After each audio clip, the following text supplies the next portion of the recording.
All right, everybody, welcome back for another deep dive. Yeah. Today, we're tackling something Yeah. that's super important to all of us. Absolutely. We're going to be talking about intimate relationships and how to make those relationships last. Yes. So how to build strong connections and then keep those going.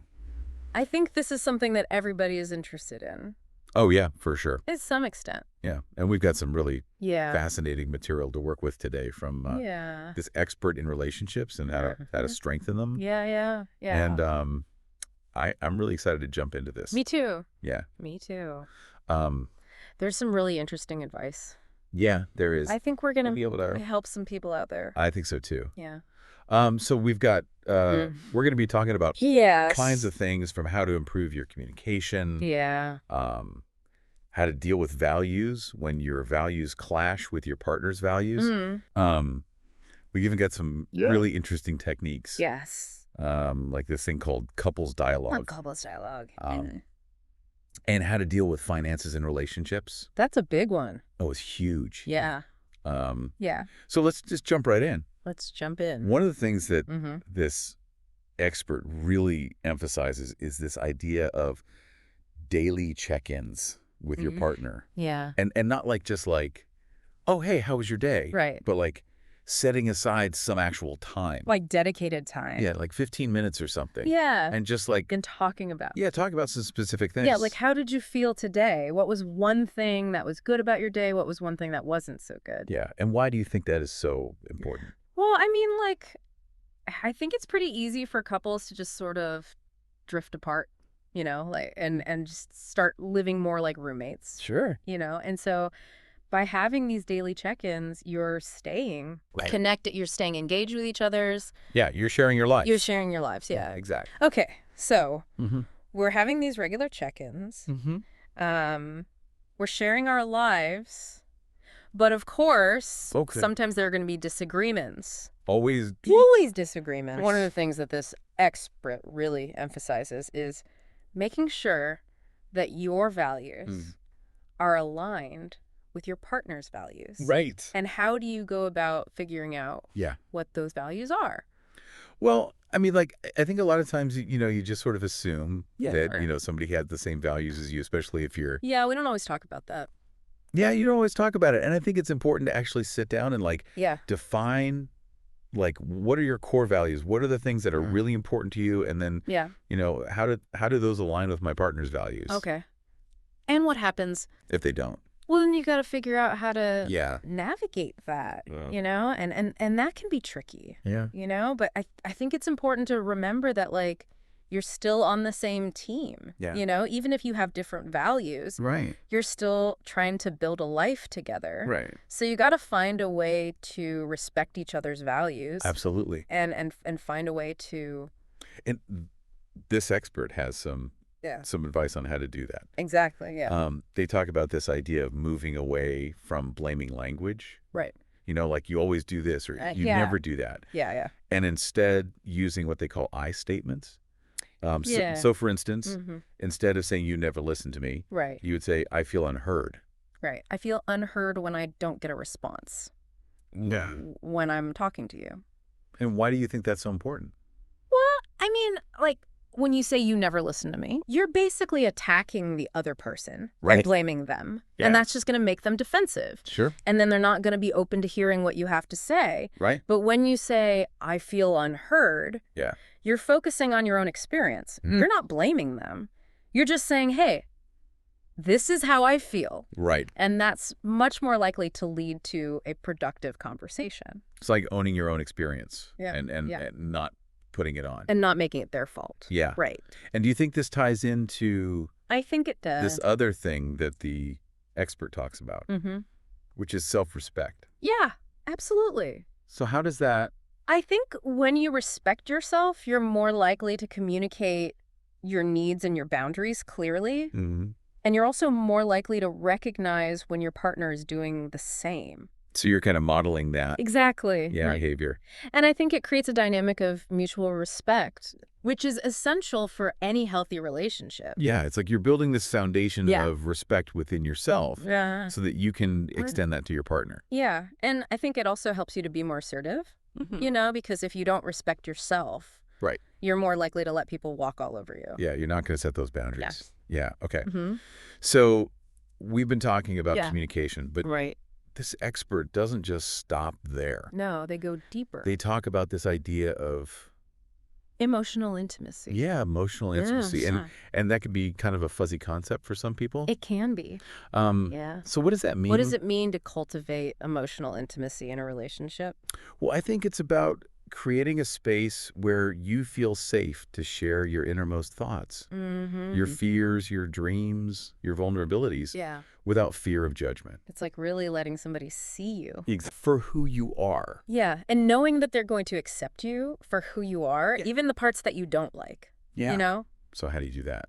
Well, I mean, like, I think it starts with being vulnerable yourself, you know, being willing to share your own innermost thoughts and feelings. And it's got to be a two-way street. It has to be a two-way street, yeah. Right. Because if only one person is being vulnerable, then it's not really a balanced relationship. So what are some roadblocks that couples might face? I think one of the biggest roadblocks is fear. Fear of rejection, fear of being hurt. Yeah. You know, and I think a lot of times that comes from past experiences. You know, if you've been hurt in the past, you're going to be afraid to be vulnerable again. Sure. But, you know, the thing is that if you don't allow yourself to be vulnerable, you're never going to experience true intimacy. And that brings us to this idea of shared activities. Because this expert says it's not all about just like, you know, heart-to-hearts. And deep conversations. Yeah. So why are shared activities important? Yeah, why is that so important? Well, I mean, like, I think it's because shared activities create shared memories. And shared memories are what bond people together. So it's not just about, like... It's not just about talking about your feelings. It's about doing things together. Experiencing life together. Yeah, and so this expert recommends all kinds of things. Like what? Like traveling, trying new restaurants. Yeah. Taking walks in nature. Going to concerts. Yeah, games. Like whatever you enjoy doing. Whatever you enjoy doing together. Yeah. And that brings us to something that can be a little tricky. Okay. Which is technology. Yeah. So it is a tricky one. It is a tricky one. Yeah. Because on the one hand, it can help us stay connected. Yeah. You know, we can... Especially if you're in a long-distance relationship. Yeah. Or if you have family that lives far away. Yeah, technology is a lifesaver. Yeah. But it can also be a major distraction. Yeah. You know, and it can actually prevent us from connecting with the people who are right in front of us. And this expert has some pretty strong words about how technology can interfere with... Intimacy. Yeah, intimacy. Yeah. And so, like, what are some things that we can do to manage that? I mean, like, one thing is to just be more mindful of how much you're using technology. Yeah. You know, like if you're out to dinner with your partner, put your phone away. You know, like don't be scrolling through social media while your partner is trying to talk to you. Like actually be present. Be present, yeah. In the moment. Exactly. Yeah. And I think it's also important to set some boundaries. You know, like maybe have a rule that you don't use your phones at the dinner table. Yeah. Or maybe you have a certain time of night where you put all the electronics away. Yeah. Right? You just focus on each other. Yeah, I love that. Yeah. Okay, so this expert has a lot of really interesting techniques that they talk about.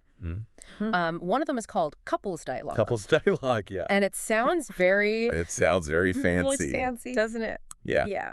So break it down for us. Okay, so couples dialogue is basically a structured way of communicating that helps couples to really understand and empathize with each other. Okay. So it involves 3 main steps. The first step is mirroring. And mirroring is basically just reflecting back to your partner what you heard them say. Okay. So you're not adding anything, you're not interpreting, you're just repeating back what they said. Okay. In your own words. Got it. And the purpose of this is to make sure that you're really understanding what they're saying and that they feel heard. Okay. The second step is validation. Okay. And validation is about acknowledging and respecting your partner's feelings, even if you don't agree with them. Right. So you might say something like, I can see that you're really upset about this. Or I understand why you feel that way. Okay. And the third step is empathy. Okay.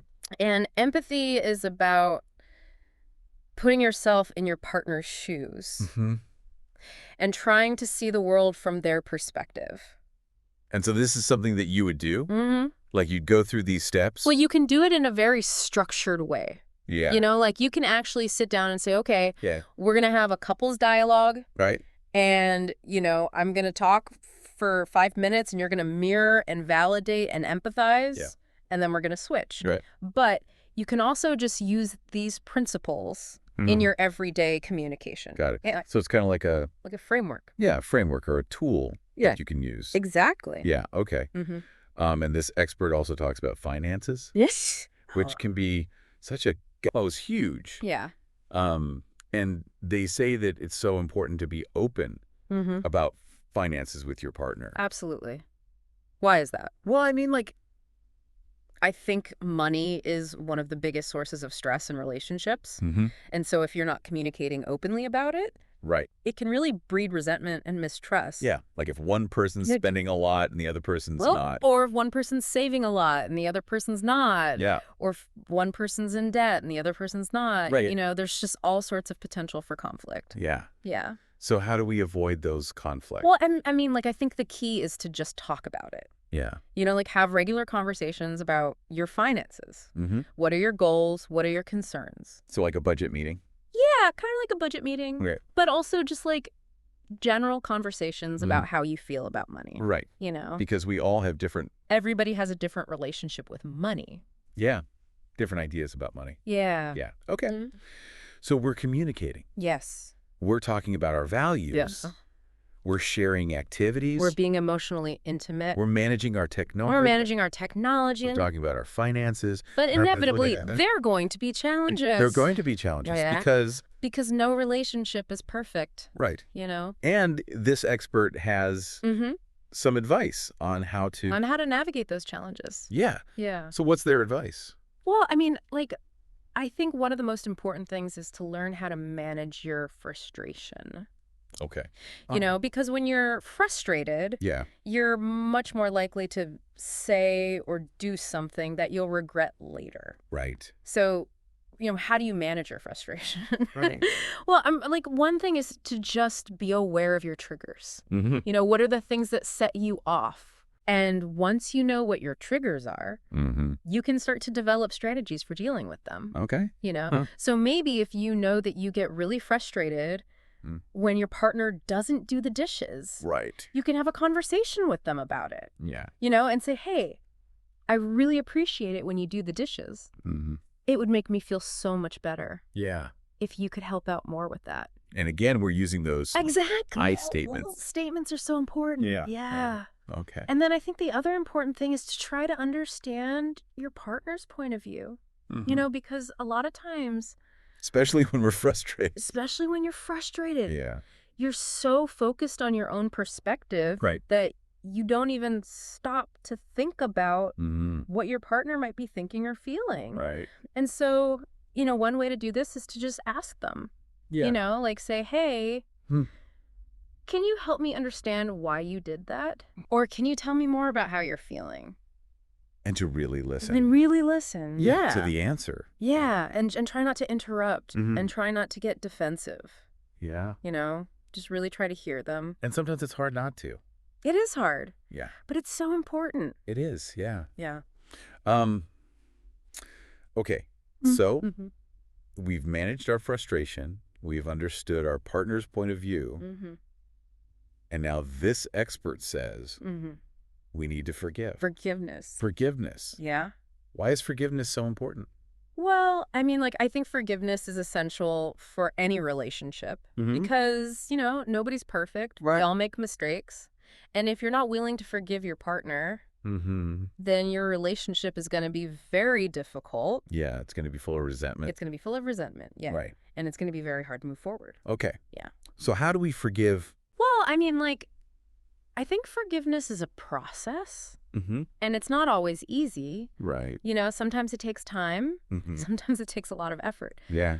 But I think the first step is to just be willing to let go of the anger and the resentment. And sometimes that can be the hardest part? It can be the hardest part, yeah. Yeah. Because you know you want to hold on to it. Yeah. You want to punish them. Right. You know? Yeah. But ultimately, that's just going to hurt you. more than it hurts them. So forgiveness is really a gift. It is a gift. Yeah. That you give yourself. It's a gift you give yourself, and it's a gift you give your relationship. Yeah, that's a really good point. Yeah. Okay. Okay. So we have covered so much today. Yeah. A lot of information. A lot of information. Yeah. From communication to values. To emotional intimacy. Shared activities. Technology, finances. Forgiveness. Yeah. It's a lot. And it sounds like... That's a lot to think about. Yeah, it's a lot to think about. But it's all important. And it sounds like building a strong relationship is really... It's a journey. It's not a destination. Yeah. It's something that you're constantly working on and growing and evolving. Yeah. Together. Exactly. Yeah. Yeah. So this has been, I think, a really valuable conversation. I think so too. A lot to think about. Yeah. So I want to leave our listeners with a little challenge. I like challenges. I think you will like this one. Okay. So I want you to think about one thing. Yep. One specific thing that you can do this week to improve your communication with your partner. So it could be anything from, trying those daily check-ins. Yeah. Practicing your I statements. Maybe putting your phone away when you're having dinner. Be present. Yeah, be present. Yeah. That's a good one. Yeah, so whatever it is, just pick one thing. One thing. And commit to doing it. And do it. Yeah. Yeah. And see what happens. Yeah. You might be surprised at the results. I think you will be. Yeah. I think you will be. All right. So until next time, keep diving deeper. Keep diving deeper. Yeah. Bye. Bye.